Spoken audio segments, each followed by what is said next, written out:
Estás viendo Luz de Fe, cambiando tu vida.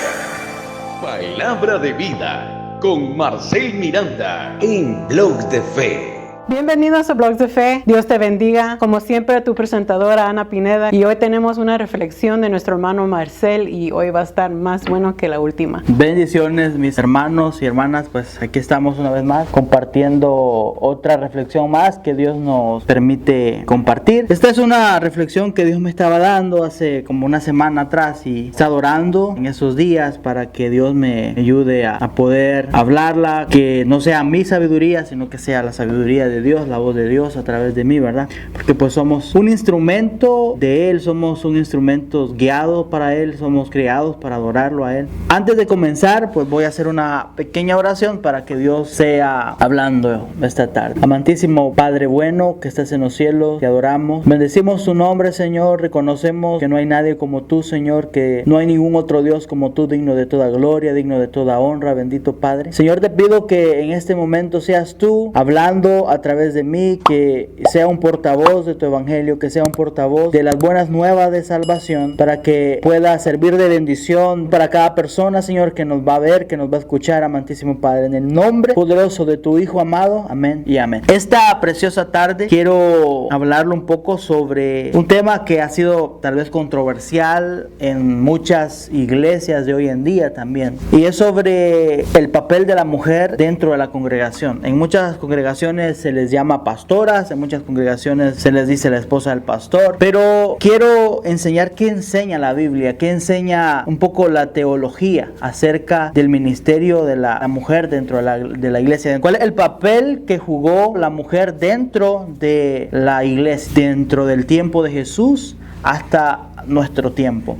Y el Señor me regalaba el nombre del tema de la reflexión, se llama Jesús reivindica a la mujer, de la restricción a la gracia y el llamado. Y quiero comenzar con esa pequeña introducción. La figura de la mujer en la historia bíblica ha sido muchas veces malinterpretada y algunos pasajes han sido usados para limitar su papel en la iglesia. Sin embargo, al analizar la vida y el ministerio de Jesús, vemos como Él dignificó y reivindicó a la mujer, dándole un lugar en su contexto cultural que era impensable. Hoy exploraremos cómo Jesús elevó la posición de la mujer, porque el apóstol Pablo en ciertos momentos restringió su participación, y como gracia a la obra de Cristo y la gracia de Dios, hoy las mujeres tienen un llamado legítimo dentro del ministerio. Y quiero tocar aquí varios puntos donde le damos importancia y cómo podemos sostener nuestra postura de que por qué nosotros dentro de nuestra congregación o dentro de nuestro ministerio podemos llamarle a una mujer pastora. Entonces quiero comenzar. El primer punto es el contexto cultural y religioso en el tiempo de Pablo. ¿Por qué el apóstol Pablo restringía a la mujer? Donde dice, para comprender algunas declaraciones de Pablo, como por ejemplo en 1 de Timoteo capítulo 2 versículo 12, dice, no permito a la mujer enseñar ni ejercer dominio sobre el hombre, sino estar en silencio. Es crucial entender el contexto cultural y religioso en el que se encontraba la iglesia primitiva. El apóstol Pablo, como escuchaba una persona decía, no es que el apóstol Pablo era machista. No, el apóstol Pablo no era machista. El apóstol Pablo hablaba conforme al tiempo que él vivía. Y para poder entender un pasaje de la palabra, de la escritura, hay que profundizarnos o trasladarnos, podríamos decir, al momento o el tiempo que el apóstol Pablo estaba viviendo. Entonces, vamos a comenzar con esto. La cultura de la iglesia primitiva o el tiempo que el apóstol Pablo estaba viviendo en ese entonces. El judaísmo y la cultura grecorromana. En la sociedad judía y grecorromana del siglo I, las mujeres tenían un papel secundario en la educación y la vida pública. No recibían instrucción formal en la Torá y no podían enseñar en la sinagoga. Segundo, la herejía y la falta de educación. En Efeso, donde Timoteo pastoreaba, muchas mujeres estaban siendo engañadas por falsas doctrinas, probablemente gnósticas. En 1 Timoteo capítulo 1, versículo del 3 al 7, Pablo no prohíbe el ministerio femenino de manera absoluta, sino que responde a una situación particular donde las mujeres mal instruidas estaban difundiendo enseñanzas erradas.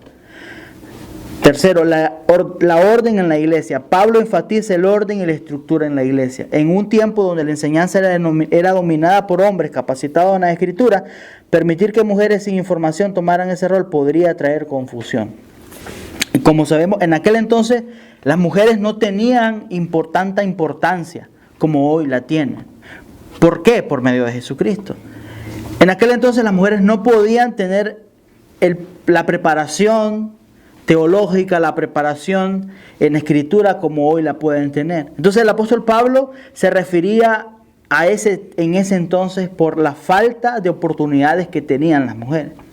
Pero vemos aquí cómo Jesús le da una reivindicación a la mujer, enseña y le da importancia a los valores que la mujer tenía. Y podemos decir que Jesús rompió con las normas de esa época y elevó a la mujer de manera extraordinaria.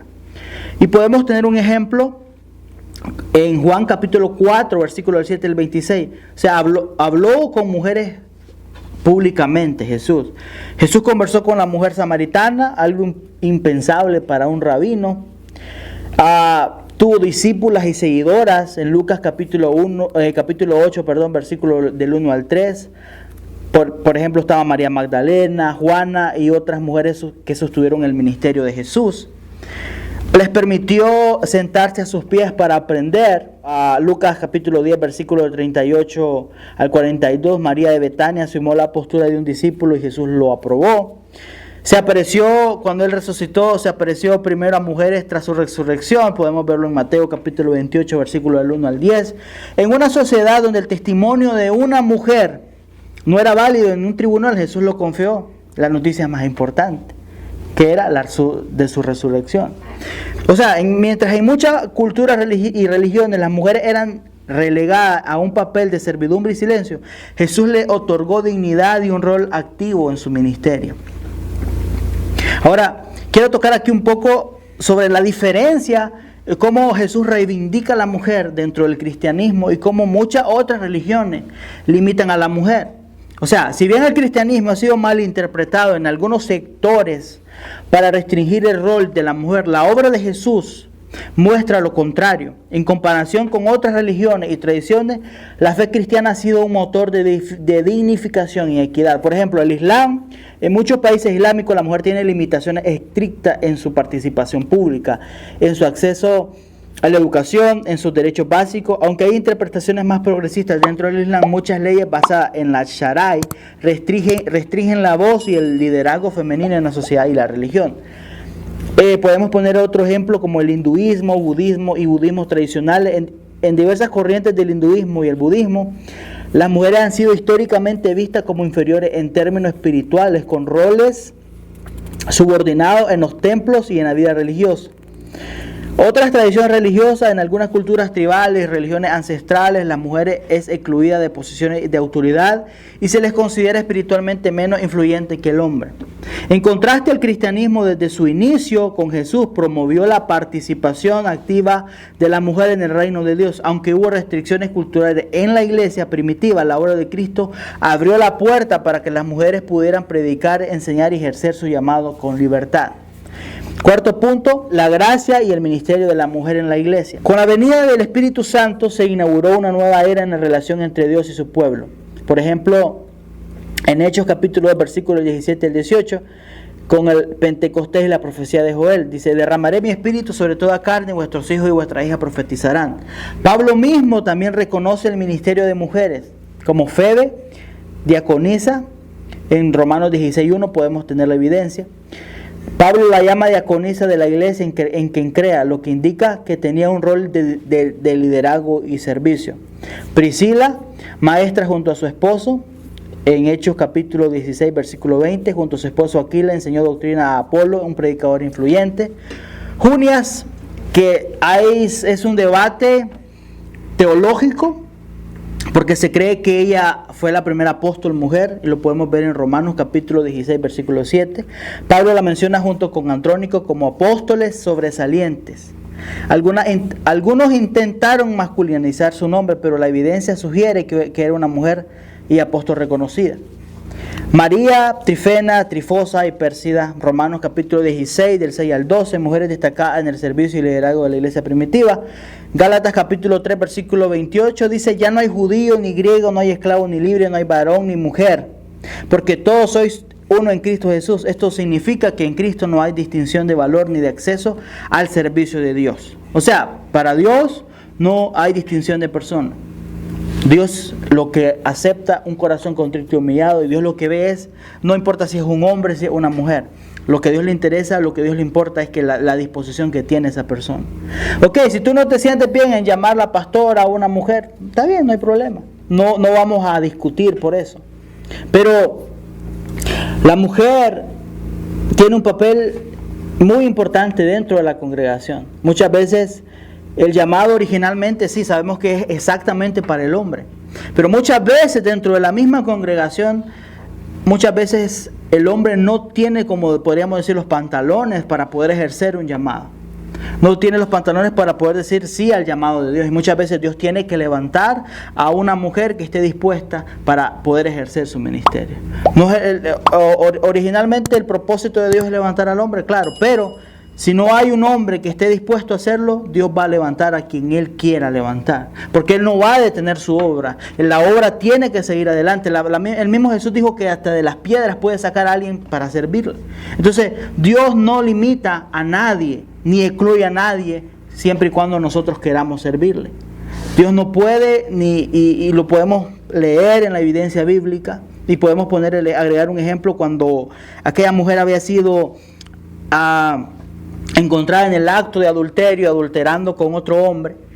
La ley mosaica decía que tenía que morir apedreada en aquel entonces. Pero nos ponemos a pensar y decir, la mujer iba a morir apedreada, pero el hombre, ¿dónde estaba? Porque en la Biblia no enseña que el hombre llegaba. ¿Por qué? Porque los rabinos, los judíos de ese entonces, eran sepulcros blanqueados, como Jesús les decía a los fariseos. Dice, su corazón, dice, son bien por fuera, pero por dentro están podridos, les decía Jesús.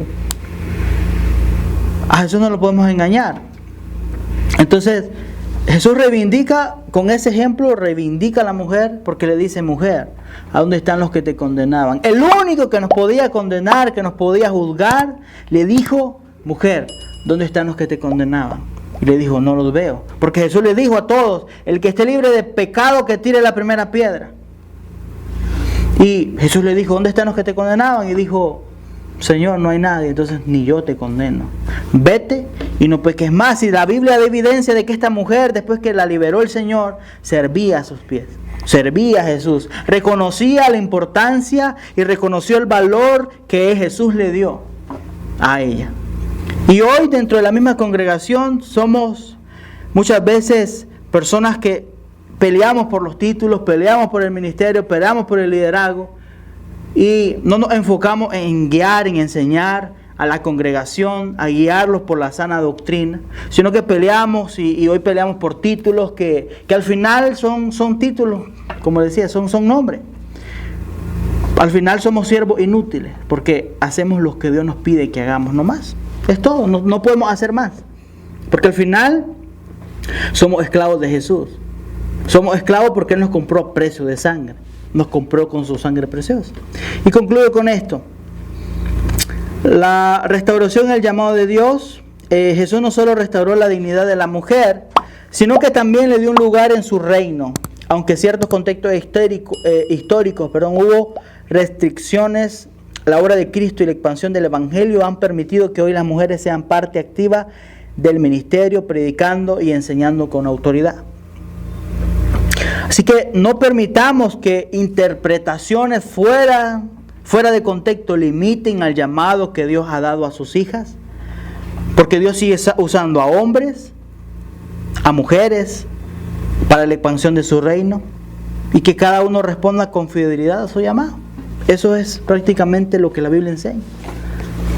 Podría ser un contraste tal vez con la doctrina, con las iglesias reformadas, con la teología reformada, pero si nosotros nos vamos mucho más allá de la experiencia personal que tengamos con Dios, porque el apóstol Pablo decía que la mucha letra mata, y nosotros, la experiencia personal que tú tengas con el Espíritu Santo, la experiencia personal que tú tienes con Dios, si tú eres una mujer y Dios te dio un llamado como pastora, ejerce tu llamado. No te limites a lo que los hombres, a lo que la teología diga en muchos aspectos, porque muchas veces la teología en muchos aspectos está mal. Pero hoy tú siéntete segura del llamado que Dios te dio. Si Dios te dijo, vas a ser una profeta, vas a ser una pastora, vas a ser un evangelista, vas a ser una salmista. Si Dios te dio el llamado, ejércelo con confianza. Porque Dios no es hombre para mentir, ni hijo de hombre para arrepentirse. Si Dios te llamó, Dios sabe tu capacidad, Dios te capacitó. Y si tú te sientes y dices, no, yo no me siento capacitado. No, mira, Dios llama. Cuando Dios te llama, Dios te capacita, y cuando Él te capacita, Él te envía. Y cuando Él te envía, Él te respalda. Porque no hay nadie que pueda fracasar y diga, Dios me llamó y Dios me hizo fracasar. No existe. El que fracasó porque no le creyó a Dios. Pero Dios no es mentiroso. Entonces, termino con esto. Voy a orar y espero en Dios que esta enseñanza haya sido de bendición para muchas personas. Sé que este es un debate dentro de muchas iglesias cristianas, pero creo que nuestro llamado no ha sido a discutir el ministerio de la mujer. Si existen o no existen pastoras, bueno. Si en tu congregación existen pastoras, respeta a tu pastora. Si en tu congregación no existe pastora, ok, respeta. Porque al final Dios no trajo para confusión, Dios nos trajo para edificación. Y es lo importante que nosotros debemos de entender, que Dios nos llamó, nos dio un llamado específico y tenemos que ejercerlo. Porque para eso hemos sido creados, para ser de bendición, para ser de edificación a las demás personas. Porque cuando nosotros creamos contiendas dentro de nuestras mismas iglesias, lo que hacemos es herir a las demás personas y alejar a las demás personas de las congregaciones. Porque hoy hay tantas doctrinas, o hay tanta confusión, o hay tanto debate dentro de la misma iglesia evangélica, que lamentablemente lo que hace en vez de unir es separar y fracturar el evangelio, dañar el evangelio de Jesús. Nuestro llamado específico ha sido llevar las buenas nuevas de salvación. Cuando Jesús se fue, antes de irse al cielo, le dijo a sus discípulos, les dijo la gran comisión: vayan y hagan discípulos a todas las naciones, bautizándolos en el nombre del Padre, del Hijo y del Espíritu Santo, y enseñándoles estas cosas, dice, y estaré con vosotros hasta el fin del mundo. Eso es lo que Jesús nos ha mandado a hacer. Ya las doctrinas ya son de añadidura, pero nuestro enfoque principal es llevar el reino de Dios a las demás personas, porque el tiempo se acaba, el tiempo se agota y tenemos almas que salvar. Así que voy a orar para poder terminar. Buen Dios, gracias te damos, Señor, por permitirnos compartir tu palabra esta tarde. Señor, que esta palabra sea de edificación, Señor, para las personas. Cada persona que esté dudando de su ministerio, Padre, sé tú reafirmando su ministerio. Sé tú, Señor, levantando a mujeres, a hombres, a jóvenes, Señor, que se apasionen, Señor. Levanta una generación que se apasione, Señor, por servirte, que se apasione por buscarte, que se apasione, Señor, por hacer estragos en el reino de las tinieblas, Señor, de Satanás.